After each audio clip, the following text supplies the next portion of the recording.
Salut à tous, c'est Jean-Charles et bienvenue dans un nouvel épisode de votre web-série préférée Je vous conduis dans les coulisses. Aujourd'hui, nous sommes à Quimper, on est chez Armor Luxe et on retrouve tout de suite Jean-Guy Le Floch, le patron d'Armor Luxe, et on va faire la visite ensemble de l'atelier. Bonjour Jean-Guy Le Floch. Bonjour. On est ravis de vous retrouver. On s'était quitté il y a 2 ans, on était en voiture et là on va marcher. Vous allez nous montrer un peu les coulisses d'Armor Luxe. On fait un rapide retour en arrière quand même pour expliquer l'histoire d'Armor Luxe qui a été créée en 1938 par un Suisse. Après, la marque Armor Luxe a été créée en 1947 et vous l'avez reprise avec Michel Guéguin en 1990. Est-ce que j'ai tout bon quand je dis ça? Oui, ouais, c'est à peu près parfait. On l'a reprise en 93. 93 pour être précis. 93, et ça fait déjà presque 30 ans. Le temps passe vite. Ouais. Quel regard vous portez justement sur ces presque 30 ans? C'est une belle année, on a fait progresser l'entreprise. Ouais. On a maintenu les emplois, on a multiplié le chiffre d'affaires par presque 10. Ouais. Et donc c'est une belle aventure. Ouais.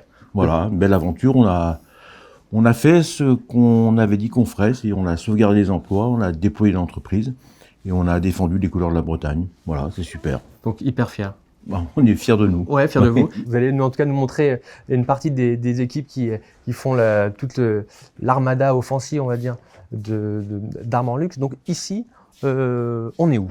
Alors ici, c'est le bureau d'études. C'est ici que tout commence, avec des créateurs parfois internes, parfois externes, qui viennent souvent de pays étrangers, la Belgique, le Japon. Ok. Voilà, ils viennent ici, cette grande table, et ils travaillent avec nos ingénieurs et modélistes, qui sont basés ici, il y a une 30aine de personnes.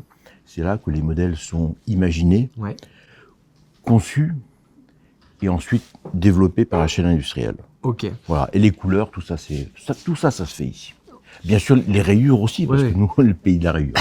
Puis le best-seller, j'ai envie de dire, d'Armor Luxe, c'est cette fameuse marinière, et on va aller les voir, parce que ici même, à Quimper, on m'a dit qu'il y avait 2 sites. Il y a le site de l'Hippodrome, qui est un site historique d'Armor Luxe, et ici, à Quimper, c'est là qu'on fabrique notamment la marinière, en plus des sous-vêtements, si je ne dis pas de bêtises. On a commencé par les sous-vêtements il y a fort longtemps, en 38, et la marinière s'est pointée dans les années 50. Voilà, et c'est devenu aujourd'hui l'emblème de cette marque et de cette maison. Et on en fabrique plus de 500 000 par an. Alors on voit juste derrière, on va prendre quelques instants, on voit des collections, donc été, automne et printemps, hiver. Qu'est-ce que vous, en tant que patron, vous attendez, ou quels objectifs vous fixez aux équipes pour justement la confection ou l'imagination des produits de demain? Écoutez, il y a 2 objectifs très clairs. Le premier, c'est de rester dans la tradition. Ouais. Et le deuxième, c'est de devenir plus moderne. Okay. Donc, tradition, modernité. Donc, il jungle dans tout ça. Il navigue parfois avec une certaine interrogation sur qu'est-ce qu'a voulu dire le patron. Mais pour l'instant, ça marche. Et tradition, modernité et qualité, bien sûr, ça va de soi. Ici, dans cette maison, qui est réputée pour sa qualité indéfectible. Je le disais, ici, à Quimper, donc lingerie et bien sûr la marinière, mais j'ai pris des petites notes parce qu'il y a tellement de choses que Armor Luxe fait, des slips, du pyjama, des t-shirts, des pulls, les marinières bien sûr, les polos, les manteaux, les parkas, les chaussons, les chaussettes, les chapeaux, et aussi du linge de maison, et tous les vêtements que j'ai cités, c'est pour les hommes, pour les femmes et les enfants. Tout à fait. C'est important de pouvoir équiper tout le spectre familial, plus la maison. Nous, une marque qui équipons la famille. Ouais. Et de plus en plus, on essaie d'équiper la maison, effectivement. Quand on rentre dans la marque Armor Luxe, on rentre dans un univers et dans des valeurs qui sont profondes, liées à la Bretagne, liées à l'honnêteté, liées à la France historique et profonde, qui respecte ses différences. Et cette marque fonctionne comme ça depuis toujours, y compris du temps de mon prédécesseur. Et depuis qu'avec Michel, on l'a reprise, voilà, on accentue la mise en avant de ces valeurs qui sont propres à cette marque assez étonnante. Et il y a même, parce qu'on me l'a dit, il y a même un service ici événementiel, puisqu'on a des événements, alors beaucoup en Bretagne, mais pas que, qui viennent vous voir pour aussi développer des vêtements uniquement pour des événements. Alors la marque s'est ancrée dans l'univers de la Bretagne et de la mer. Ouais. Donc on est effectivement partenaire des gros événements maritimes et bretons. Le plus gros que nous avons à nos côtés, c'est la Route du Rhum. On vient de la vivre et on est fiers de développer des collections spécifiques pour tous ces événements. L'été qui vient sera l'été de Paimpol. Ouais. Donc on sera à Paimpol, comme depuis 20 ans, et on va faire une belle collection pour la fête des champs de marins à Paimpol, tout près de chez nous. On va descendre, on va commencer notre amorce vers l'atelier. Hop, je passe devant vous, c'est pas très poli. Combien de personnes travaillent pour Armor Luxe, alors de manière globale, mais principalement aussi pour les ateliers? Alors en tout, on est 600. Ça augmente tous les jours parce que Ouais. nous ouvrons quelques 10 boutiques par an. D'accord. Donc voilà. Aujourd'hui, il y en a ça augmente. 90. Hein. Il y en a 90. Ouais. Alors on espère qu'en 23, on atteindra les 100. D'accord. un peu C'est mythique. l'objectif. Voilà, en tout cas, c'est un signal que l'entreprise se porte bien et que la marque est belle. Ouais. À un moment où le textile, effectivement, en France, en Europe, a quelques soubresauts de difficultés. Nous, on se porte bien. Alors en plus, vous avez 90 boutiques, aucune en franchise. Tout en propre. On a là-dedans. Et 30 affiliés. Voilà, on a 30 affiliés. Ouais. Ouais. C'est une volonté de ne pas justement pas se développer en franchise. Oui, les franchises, c'est un système qui a vécu, Ouais. et qu'on a remplacé par le système d'affiliation, qui est un système où le lien entre la marque, l'entreprise et l'affilié, le lien est beaucoup plus étroit et beaucoup plus intime. Alors, on arrive dans l'atelier. Hop, je vous laisse prendre la porte, Jean-Guy, c'est gentil, merci.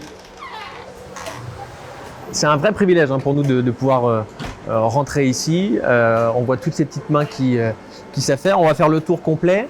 Comment vous vous fournissez pour le coton? Alors le coton, il vient d'Égypte, il vient des États-Unis.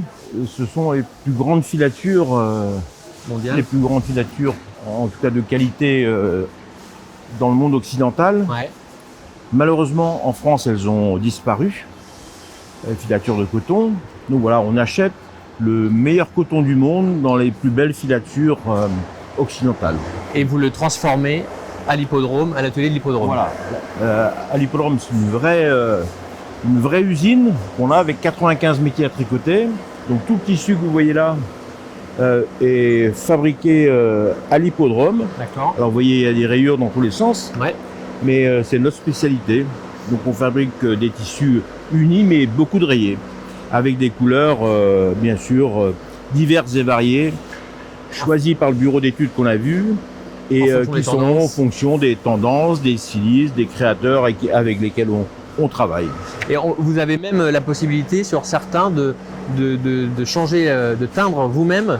On m'a expliqué notamment que sur le blanc, vous pouvez le teindre vous-même d'une autre couleur. Ah ben on a une teinturerie ici, bien sûr. Ce qui permet d'être aussi beaucoup plus flexible en termes de coût. On est autonome, intégré, et on fait ce qu'on veut avec les couleurs. On a des ingénieurs chimistes chez nous qui mettent des colorants divers et variés, compatibles bien sûr avec la santé humaine.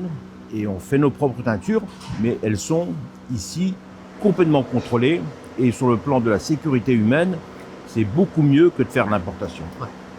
Alors là, on est dans une phase assez quand même importante, puisque on devine ici le patron. Alors un avant, un avant ou un dos un devant, un dos, un devant et un dos, voilà, Mmh. les manches. C'est une phase encore qui est très très artisanale, puisque là ça va être découpé tout à l'heure. Donc là, on a la marque qui est prise, c'est découpé à la main. C'est quelque chose qui peut pas être remplacé par des machines, ça? Non. Quand je me promène dans la rue, quand je vois une marinière, en la regardant de profil, je sais si elle vient de chez nous ou d'ailleurs, parce que on est les seuls à aligner les rayures sur le côté. Ok. Et pour obtenir cet alignement du devant et du dos, on est obligé de réaliser une opération manuelle qui consiste à couper cette longue spirale qui vient de nos machines à tricoter, qui la coupe légèrement en biais pour que les rayures soient alignées. C'est un véritable métier d'art. Ouais. Je sais qu'il y a un contrôle qualité qui est assez poussé. Il y a même un atelier là-bas, on va s'y avancer et on reviendra par là après. Mais ça me permet de faire le lien. Il y a un atelier où on vérifie toutes les, je sais pas comment on peut appeler ça, mais toutes les pièces. Toutes les pièces, mais finies. Et notamment, il y a une dame là-bas qui apparemment enlève à la pince à épiler quand il y a des. Je trouve ça incroyable. Ce qu'on appelle les volards. Ouais. On a effectivement chez nous 95 métiers à tricoter. On a sur chacun des métiers des tas de coloris qui sont tricotés ensemble dans la même journée. Et le problème du coton, c'est que malgré les protections au-dessus des machines, il y a ce qu'on appelle des petits volards, des tout petits morceaux de coton invisibles qui flottent dans l'air et qui vont de temps en temps, par hasard, s'incruster dans une autre machine à tricoter, ce qu'on appelle des volards. Alors quand vous avez une marinière blanche et bleue, s'il y a un petit volard rouge, ça fait un défaut que, que toutes les consommatrices essayent désespérément d'enlever, mais c'est impossible parce qu'il est incrusté dans le tissu. Donc ici, avec des pinces à épiler, effectivement, et de temps en temps des brosses à dents, on enlève ces petits volards et on fait en sorte que la qualité Armorlux soit préservée pour toujours. Pour toujours. On va retourner, du coup, on va terminer notre petit tour là-bas. J'en profite, quand je vois des cartons, ça me fait penser forcément à la logistique. Aujourd'hui, l'export pour Armorlux est une vraie source de revenus. Oui, on fait à peu près 10% à l'export. Nos pays très fans de la marinière, c'est curieusement le Japon. C'est vrai. Depuis la sortie de la guerre, mon prédécesseur exportait déjà beaucoup au Japon. L'Angleterre aussi, d'accord, voilà, qui nous adore. Et malgré les crises différentes que traverse l'Europe et en particulier l'Angleterre, malgré le Brexit, malgré les nouveaux droits de douane, voilà, l'Angleterre achète de plus en plus. Et ça, c'est assez incroyable.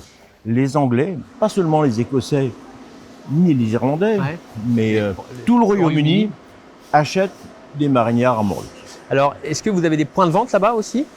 Où il y a des revendeurs, on a des revendeurs okay. Et des sites de vente électronique. Vous savez, ce nouveau monde qui sont très férus de notre marque.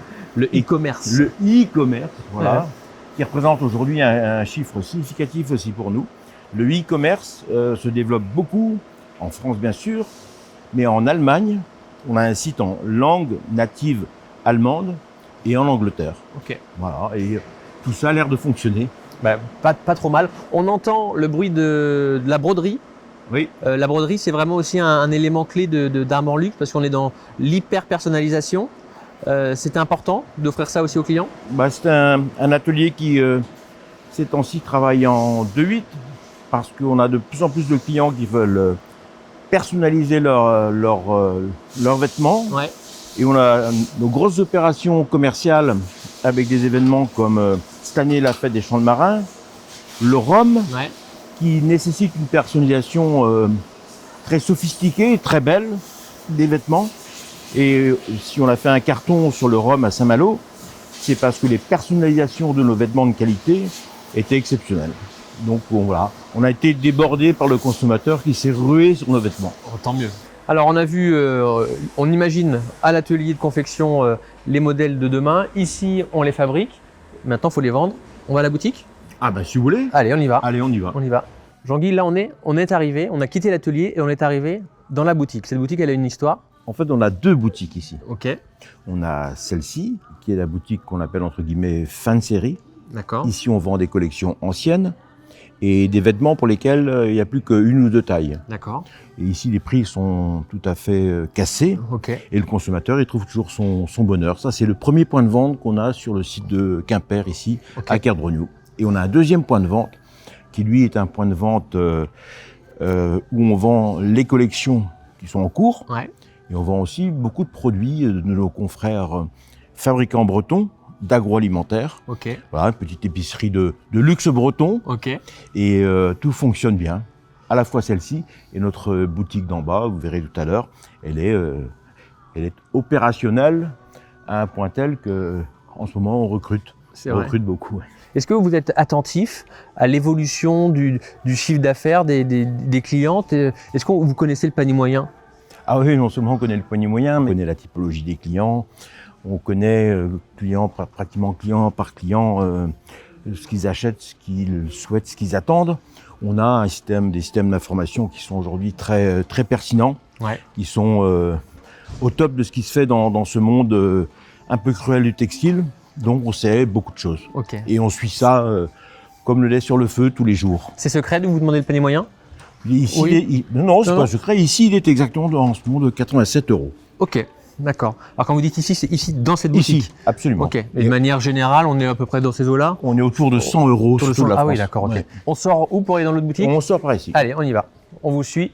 On a vu la boutique de fin de série ou de choix, on va dire, restreint. Ici, c'est tout ce qui est neuf. Les nouvelles collections, on les Voilà, retrouve nouvelle ici. collection. Ici, c'est en gros la boutique officielle de cette Ouais. belle marque. Elle est très grande. Elle fait On combien? fait 2500 mètres carrés. C'est immense. Voilà, et on y expose tous nos savoir-faire et tous les savoir-faire de nos confrères bretons, y compris ceux de l'agroalimentaire. On est beaucoup de chefs d'entreprise ici à défendre les mêmes valeurs, dont l'emploi en Bretagne. Ouais. Et donc on accompagne cette démarche intellectuelle de défendre l'emploi, d'une démarche commerciale qui fait en sorte que le consommateur qui arrive retrouve ici tout le savoir-faire très intime de la Bretagne profonde et de la Bretagne industrielle. On arrive à la fin de notre tour déjà, Jean-Guy. Qu'est-ce qu'on peut vous souhaiter au-delà d'atteindre ce chiffre symbolique et top des 100 magasins? C'est quoi la feuille de route de cette année 2023? Alors, la feuille de route, elle est toute simple.